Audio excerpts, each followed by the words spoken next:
Hi guys, welcome back to our channel. So Salaar and Animal సినిమాలకైతే ఏ రకంగా అయితే మనకు 2023 ఇయర్ ఎండింగ్ లో అయితే ఆ సినిమాలు ఏ రకంగా అయితే బ్లాక్ బస్టర్ హిట్ కొట్టాయో మనందరికీ తెలిసిందే.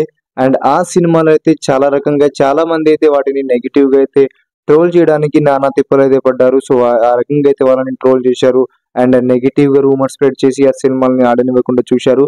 అండ్ యానిమల్ గురించి చూసుకున్నట్లయితే మనం యానిమల్ సినిమా రిలీజ్ అయిన తర్వాత సో యానిమల్ సినిమాకి చాలా నెగిటివ్ వచ్చింది అండ్ అదే రకంగా చాలా పాజిటివ్ కూడా వచ్చింది. సో ఏదైతే సినిమా బాలీవుడ్ ఇండస్ట్రీ తెలుగు వాళ్ళని సినిమా తీయడానికి రాదు, మీ సినిమాలు ఇలా ఉంటాయి అలా ఉంటాయి అని మనల్ని క్రిటిసైజ్ చేసిన సినిమాలని ఆ ఇండస్ట్రీని సందీప్ రెడ్డి వంగ మన మన దగ్గర నుంచి వెళ్ళి అక్కడ తెలుగు సినిమాలు అంటే ఇలా ఉంటాయి, ఈ రకంగా తీస్తాం మేము అనే రకంగా అయితే ఆ సినిమాని 900 గ్రాస్ పైన కలెక్ట్ చేసి బ్లాక్ బస్టర్ కొట్టి దాదా సాహెబ్ ఫాల్కే అవార్డుకి అయితే బెస్ట్ డైరెక్టర్ గా నామినేట్ అయ్యారు.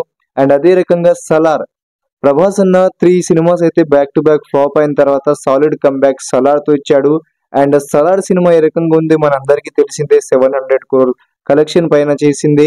అండ్ సలార్ సినిమా అసలు పార్ట్ 2 అసలు స్టోరీ కంప్లీట్ అవ్వకుండానే డీటెయిలింగ్ కొన్ని కీ పాయింట్స్ ఇచ్చి ఈ సినిమాలో ఆ సినిమాని స్టార్ట్ చేసి ఏదైతే పార్ట్ 2 స్టార్ట్ అవుతుందో అక్కడ ఈ సినిమాని ఎండ్ చేసి ఆ సినిమాతో అయితే 700 crores కలెక్షన్ గ్రాస్ చేసి దాదా సాహెబ్ ఫాల్కే అవార్డులో ఈ సినిమా కూడా చోటు చేసుకుంది. సో ఇలా 2 సినిమాలు ఈ ఇయర్ కి అయితే 2023లో నామినేట్ అయ్యి 24 కి ఆ సినిమాలని ఈ మనకైతే దాదా సాహెబ్ అవార్డు అయితే ఇవ్వడం జరుగుతుంది.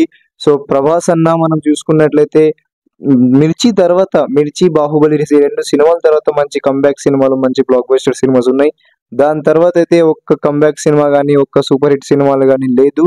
అండ్ అలాంటి సినిమా ఇప్పుడు సలార్ వచ్చింది బ్లాక్ బస్టర్ టాక్ తో. అండ్ ఆ సినిమా అయితే ఇప్పుడు ఇండియాలోనే మన మన ఇండస్ట్రీలకు మంచి ప్రెస్టీజియస్ అవార్డ్ అయిన దాదా సాహెబ్ ఫాల్కే అవార్డుకి అయితే ఈ సినిమా అయితే నామినేట్ అవ్వడం జరిగింది. అండ్ ఈ 2 సినిమాలకైతే మంచి ఆదరణ దక్కింది. అండ్ అదే రకంగా ఈ సినిమాలకు ఇలా ప్రైజెస్ రూపంలో కూడా మంచి సపోర్ట్ అనేది దొరుకుతుంది. అండ్ ఈ సపోర్ట్ తో ఈ సినిమాలు ఇప్పుడు మరింత పాజిటివ్ ని మైండ్ లో పెట్టుకొని పార్ట్ 2 కూడా మరింత బలంగా గట్టిగా తయారు చేసే ఛాన్సెస్ అయితే ఉన్నాయి. సో ఈ న్యూస్ విన్న తర్వాత అయితే ప్రభాస్ ఫ్యాన్స్ అయితే చాలా ఖుషిలో ఉన్నారు. అండ్ ఇప్పుడు మనకు సలార్ 2 లో అతి త్వరలో వస్తుంది. సో ప్రభాస్ అన్న చెప్పడం జరిగింది ఎలాగో 18 months లోపు సలార్ 2 కంప్లీట్ చేస్తాం ఖచ్చితంగాని. ఎందుకంటే part 1 Salaar cease fire part 1 మనకు స్టోరీ డీటెయిలింగ్ లో చెప్పి సో స్టోరీ పార్ట్ 2 ఎక్కడ కంప్లీట్ అవ్వకుండా అసలు స్టోరీ కంప్లీట్ అవ్వకుండా lots of curiosity and questions తోటి పార్ట్ 1 అనేది ఎండ్ అవుతుంది. అండ్ అదే ఎక్స్పెక్టేషన్ తోటి పార్ట్ 2 అయితే రాబోతుంది. అండ్ ఈ సినిమా 2 సినిమాలు ఇలాగే ఉన్నాయి. సో ఈ సినిమాలకైతే ఇప్పుడు దాదాసాహెబ్ ఫాల్కే అవార్డు రావడం చాలా మంచి విషయం. సో ఈ 2 సినిమాలు ఈ అవార్డు అందుకున్న సందర్భంగా వాళ్ళ పార్ట్ 2 అయితే మరింత గట్టిగా ప్లాన్ చేసే ఛాన్సెస్ అయితే ఉన్నాయి. సో వీడియో నచ్చితే లైక్ చేయండి. సో ఈ వీడియో మీద మీ ఒపీనియన్ ఏంటో కమెంట్ చేయండి. Thank you for watching.